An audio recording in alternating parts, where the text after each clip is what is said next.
When there's fraud, everyone's a little pissed off. They're not pleasant to work with. The people that work at the company feel like they got cheated. The person that did it knows that they're going to go to jail in a lot of instances. So when you do a really good job at your work and you find that fraud and you find all of it, it is not great news to deliver. And so little e-commerce is a little bit different vibe than forensic accounting.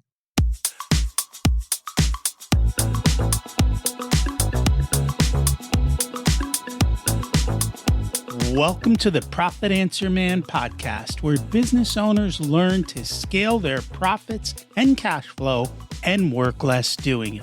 You built your business to fulfill your dreams and serve your mission. You're the backbone of America, creating the jobs and opportunities that keep our economy moving. And for that, you deserve to be well rewarded. We're Profit First certified. It's the first baby step in a journey we take our clients on, building cash-rich, margin-strong businesses that don't suck the life out of you. Check out the first 13 episodes of the podcast. It's Mike Michalowicz and my review of each chapter of the Profit First book. Around here, we speak cash flow, profit, and practical execution. No accounting jargon, no fluff. Most accountants, they might help you save on taxes, but they'll crush your cash flow and make you look unprofitable. That's not just a poor decision, it's a liability. We help you focus on what you love. And when we partner together, we become a profit center for your business. If we don't deliver a massive ROI on your investment in us, fire us.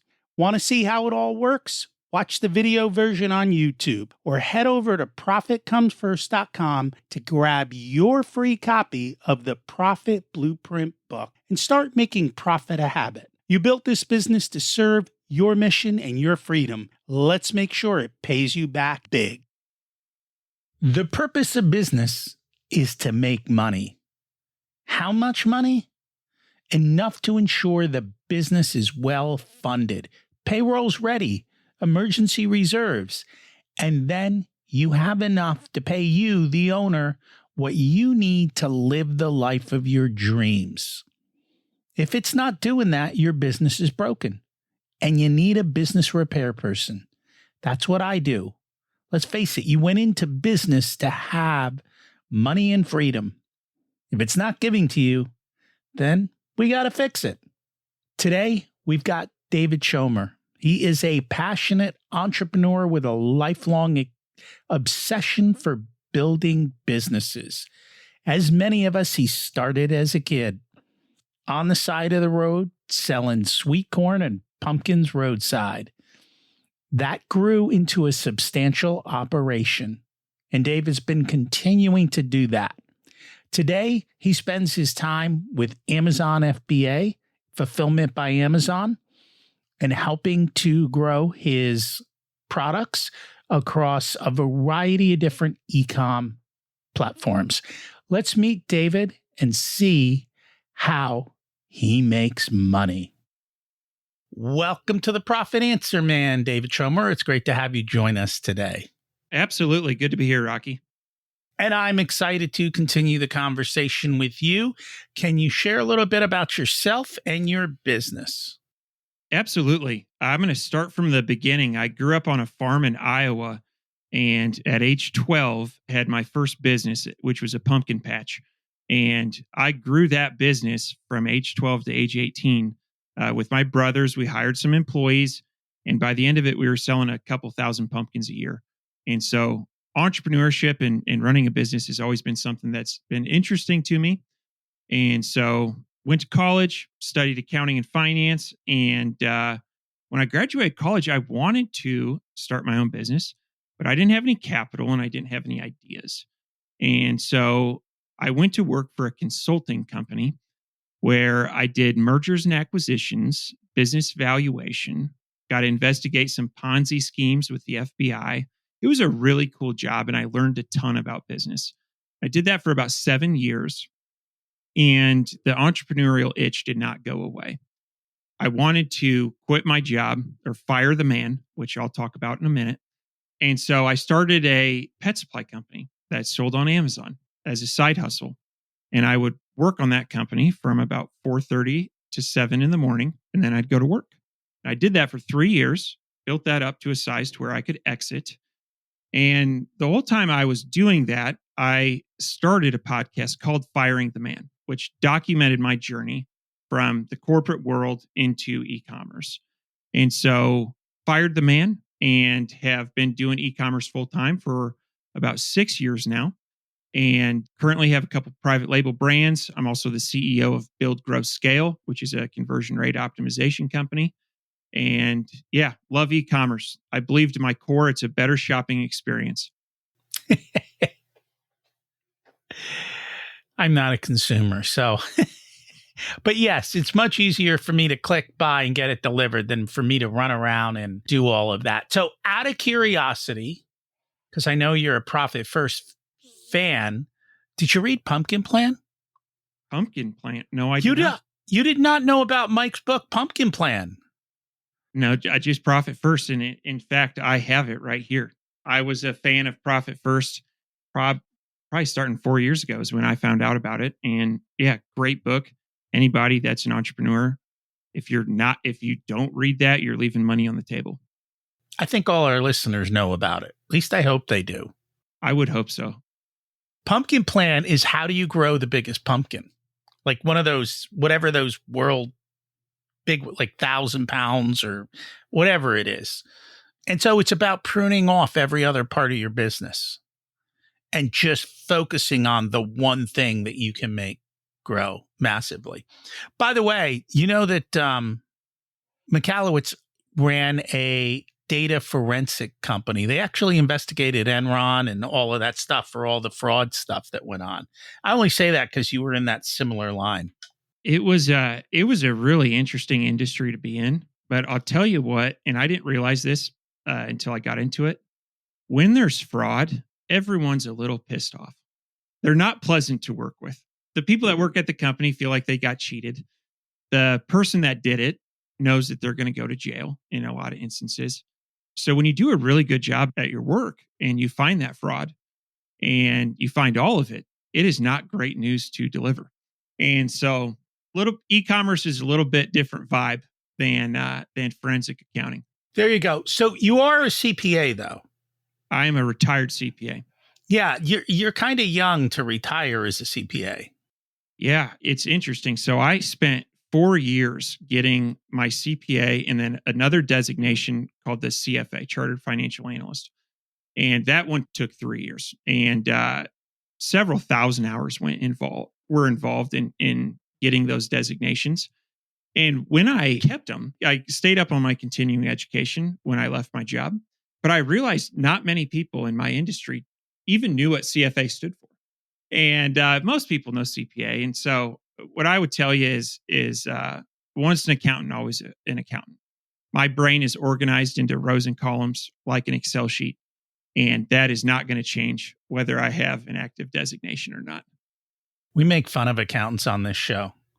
You should. They're a bunch of dorks. And I'm one of them. And it takes accountants to make the world go round. But they're a bunch of dorks. And I'm a proud accounting dork. Well, my complaint is they don't know how to run businesses.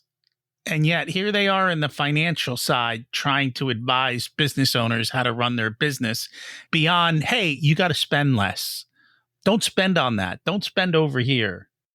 I think, man, that's a tough one. And I think I would almost take the other side of that argument. I do think that they make good business owners, some of them. You know, in video games, when you can build your player, if I were to build an entrepreneur to run a successful business, they would have experience in accounting.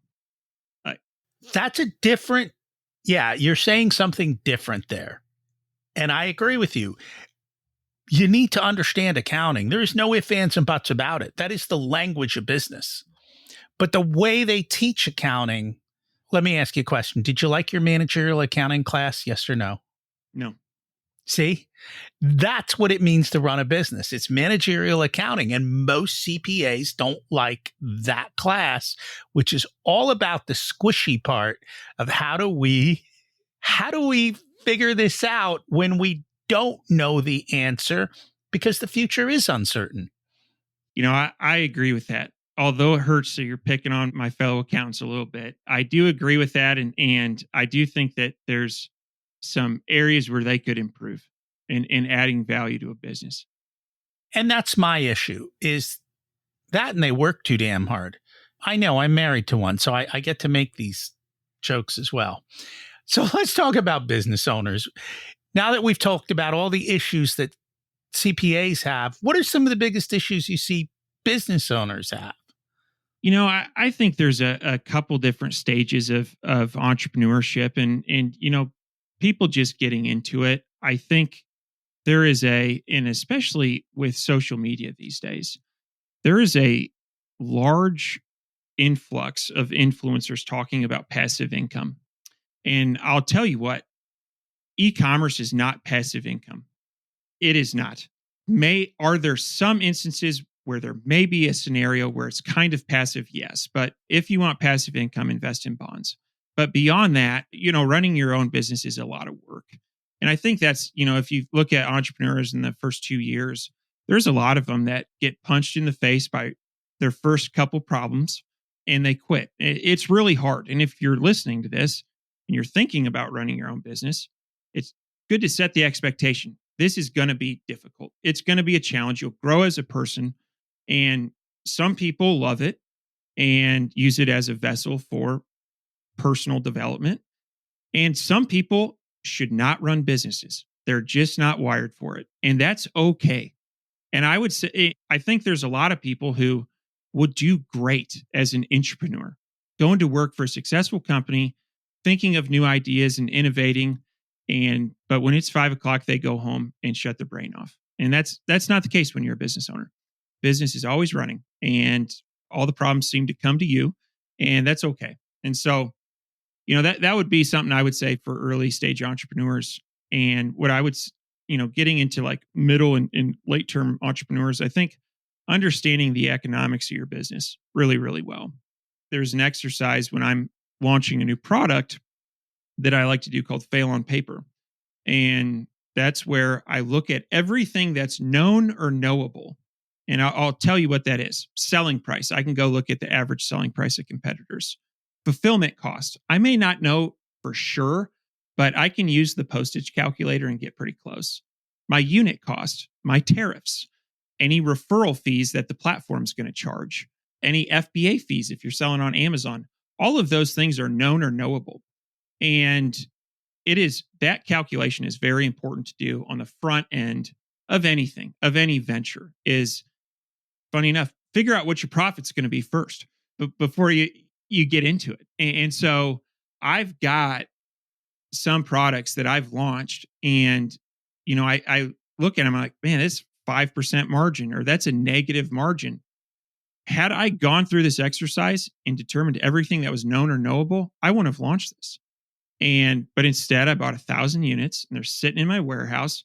Every time I walk by them, I'm reminded that you got to fail on paper, or at least go through those steps before you get into a business. And that could be services based as well.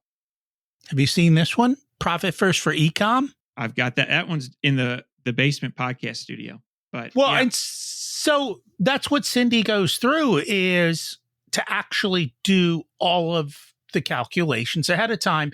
And I think what's true, especially for Ecom, is you have a lot of platform fees. What I mean is Amazon or a similar type of platform, they do take a lot of money. Plus you have shipping costs and all of those types of things. And you have to figure it out. Whereas other types of business may not have that high a level of overhead just coming off the top that they have very little control over, as you do if you're an Amazon or similar type of platform seller.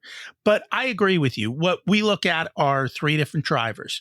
So most of what you talked about was driving revenue, right? You talked about all the different parts of driving revenue. The only thing is, how many of these am I going to sell? Once you know that, then you can figure out what your revenue is per product. And if you know how many products are, you can figure out what your revenue is for the company. The second part is driving profit. And what you mostly talked about was getting to gross profit. And what I think a lot of people forget about, especially on the e-com side, is you actually have to run your business too, right? And you might have your own warehouse. You might have all of the things you're buying and selling and doing all of that. And the third driver that we talk about is cash flow, which in your business is big because if I need to place an order, we're in June, it's probably late for Christmas orders, right? I have to already pay for that. It'll show up on a ship in October if the ports aren't backed up and the cargo price hasn't gone wild and we don't have the latest tariff, all of which are uncertain.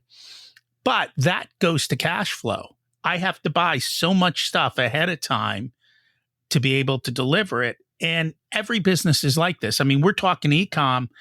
You could talk about a builder. You could talk about retail. You could talk about any type of service and say, when does the money come in versus when does the money go out? And what does my cash flow look like there? What do my profit margins look like? And how do I generate the revenue that we need to? And when you look at all the levers, it becomes very easy for you to succeed on paper as well as fail on paper. But the point is, when you do it on paper, you're done in 10 or 15 minutes. I mean, I can do most of this for any product inside of 10 minutes. And at that point, you know whether or not to waste your time and effort. Absolutely. Absolutely. You were talking about cash conversion cycle, and I'll tell you what, I've seen that sink a lot of companies. You know, if you have a 180-day or 200-day cash conversion cycle, because you're right, if you're June 1st in my company is the internal deadline for placing Q4 orders. This is what's going to be sold and shipped to customers on Black Friday through December 23rd. And that's my big order for the year. And so that cash is tied up a long time. And if you sell that through Amazon, you're going to wait 2 to 4 weeks to get your cash. And if you have a company that is tripling or quadrupling in size every year, people from the outside would say, you must be cash flow rich. You're quadrupling every year. And I've gone through this and I can tell you you're cash flow poor. Your money's tied up and you hit a ceiling and you either have to increase your margins.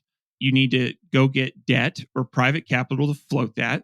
And that can be scary when you have a wolf at the door.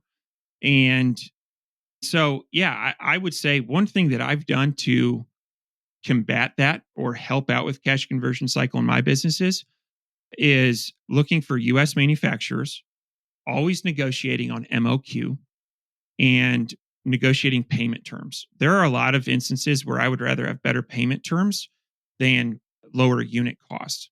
And that's a known or knowable, you can measure what that is. And so that's something that I really like to negotiate. And, you know, once I get a good relationship with the supplier, hey, I was thinking about placing a $10,000 order, but if it was 15,000, would you give me, instead of 30/70, would you give me a 30/40/30? And they may be more agreeable to that. And so those are some things. I always do a China +1 model or Vietnam +1 or Mexico +1. But I like that +1 to be in the US. And if you have a product that takes off and sells out, you can have it replenished in a couple of weeks. Generally, it's going to be higher, but you're not shipping it across the ocean. There's no uncertainty about tariffs. And there's something kind of cool about saying, yeah, this is made in the USA. So there's some products I sell that are exclusively manufactured in the USA. And that's actually made a resurgence now simply because of tariffs. And some people want to buy US based. And there is a difference in quality, I think, depending on what you're buying and the different types of markets. So all of that is definitely true. And who knows? The world is constantly changing, and it looks like we might be going back to more reshoring. But I think people don't understand, and Amazon is a classic example of this. If you look at how Amazon runs, Amazon uses a ton of robots to move stuff around those places. I know they always complain about their employees, but there's a ton of critical infrastructure in there. The same thing, if manufacturing comes back to the US, or if an iPhone is made in the US, I assure you it's not going to be made by people. It's going to all be robotics and assembly lines. Yes, there'll be people in the factory, but it's not going to be a long line of them. It's going to be a handful of highly specific engineering types or the types you know how to run the machines and fix the problems and do all of that. So the world keeps changing. And I think in the world of business, you just have to keep pivoting with it. That's kind of the key. Absolutely. I fully agree with that. So one of the things I know that you talk about, and we're going to talk about Amazon, but this applies to everything else. You want a product that's going to sell at a minimum of 4 times landed cost, right? So if I'm selling something for $100 on Amazon, my cost needs to be 25.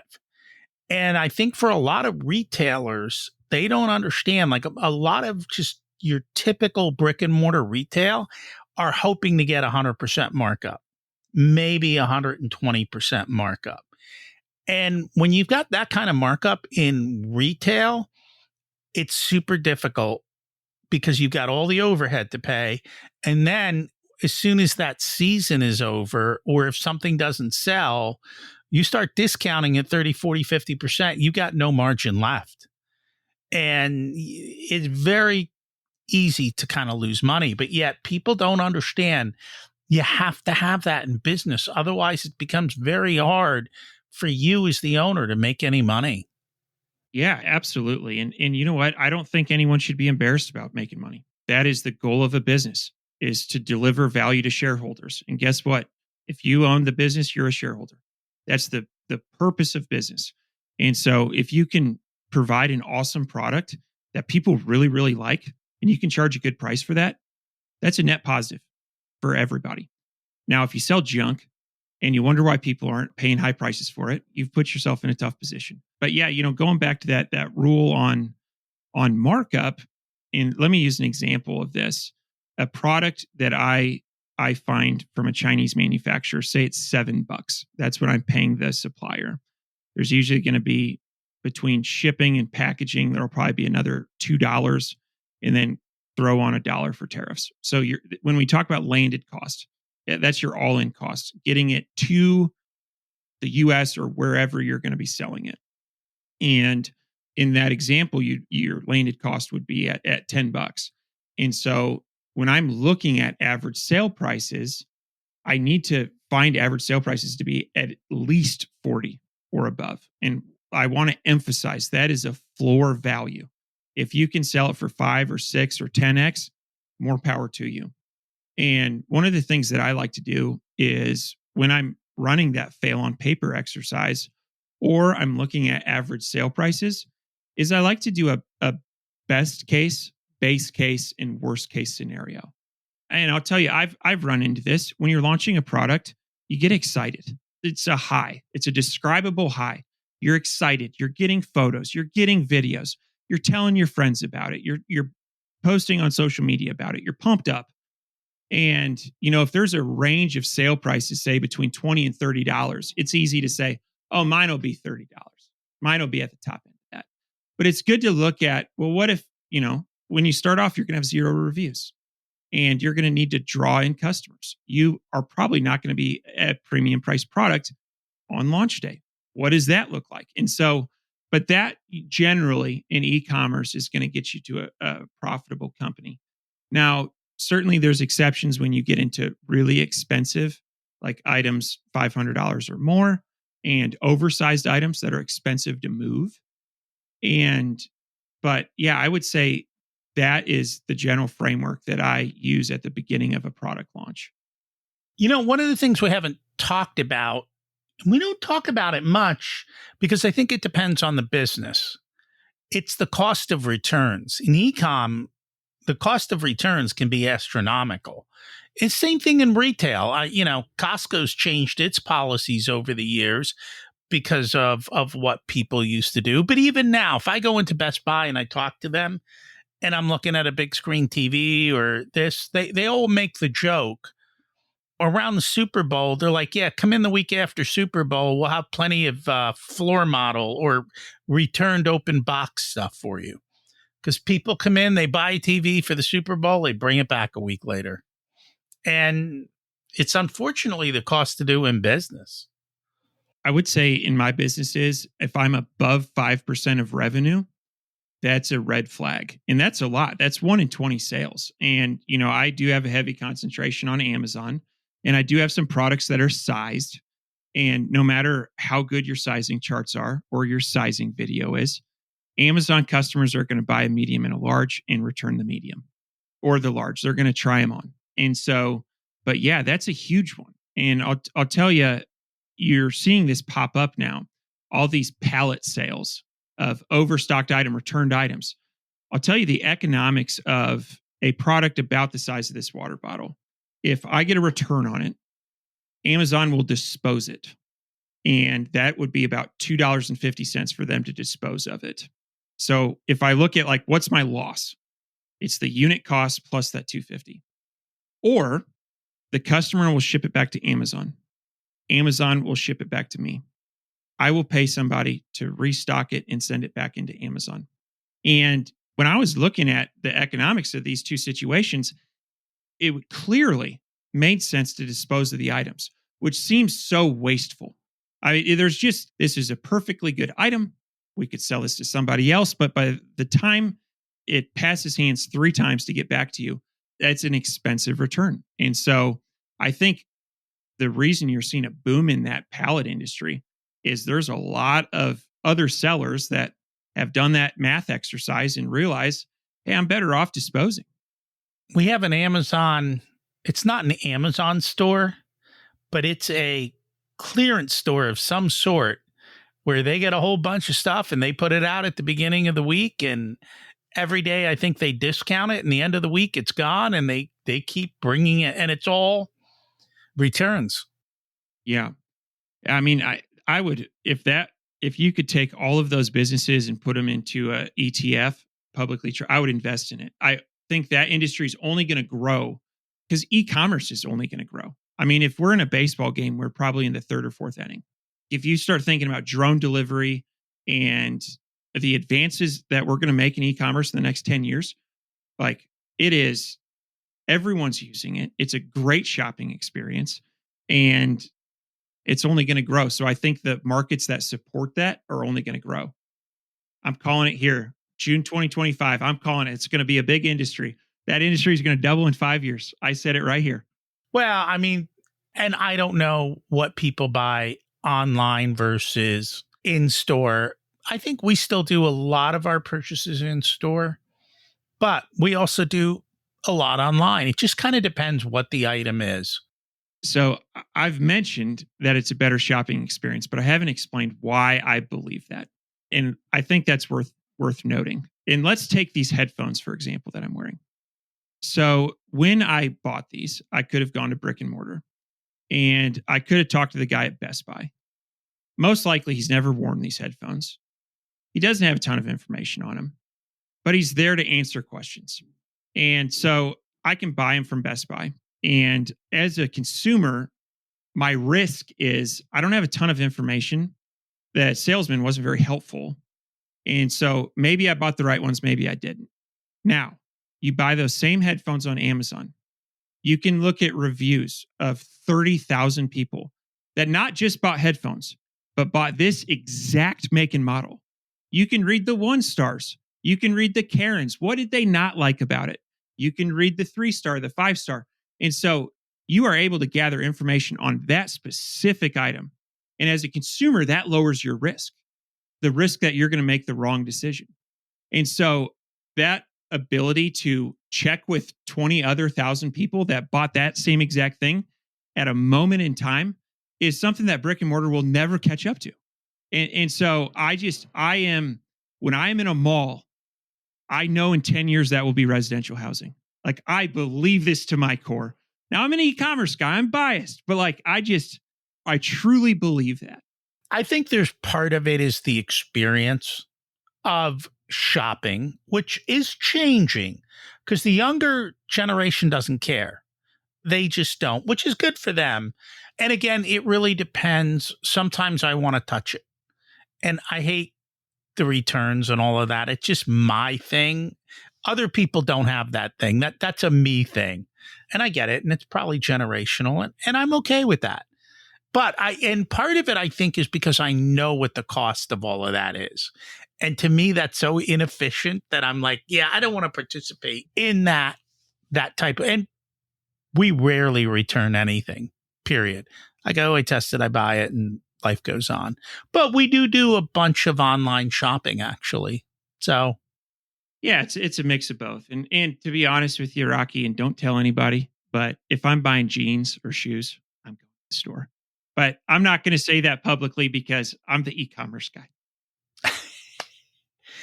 but see, I know what kind of shoes I like now, so I can order them because I know exactly what size and everything.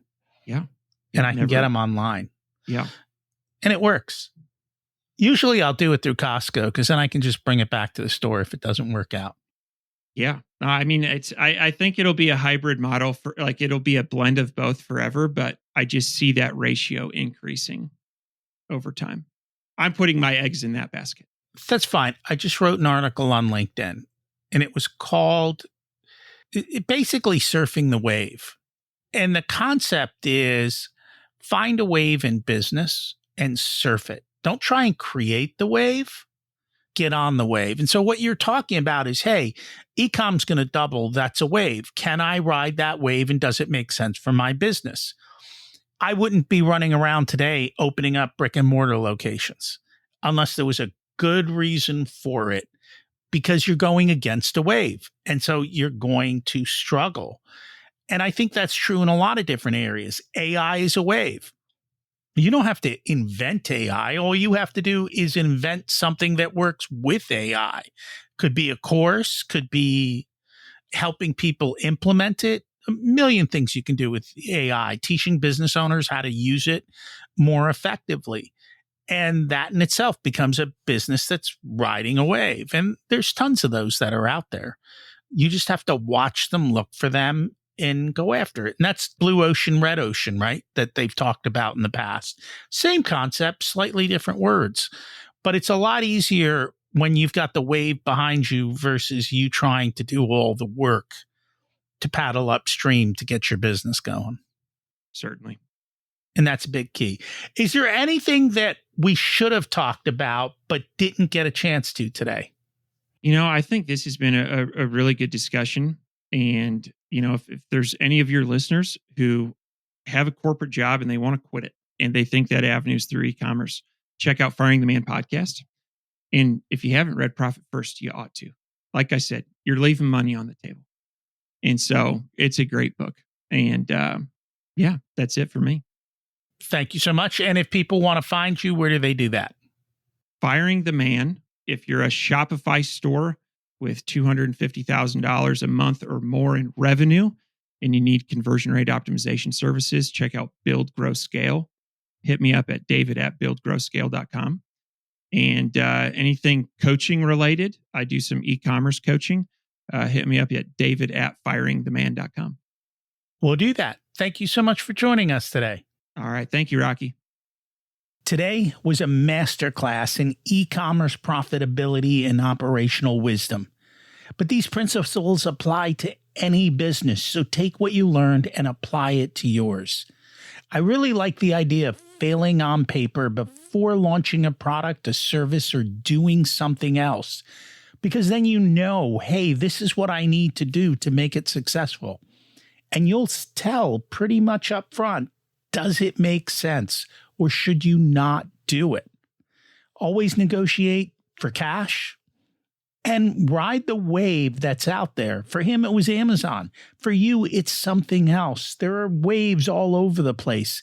You got to find them and ride them. Some are longer than others. And let's remember, profit isn't an accident.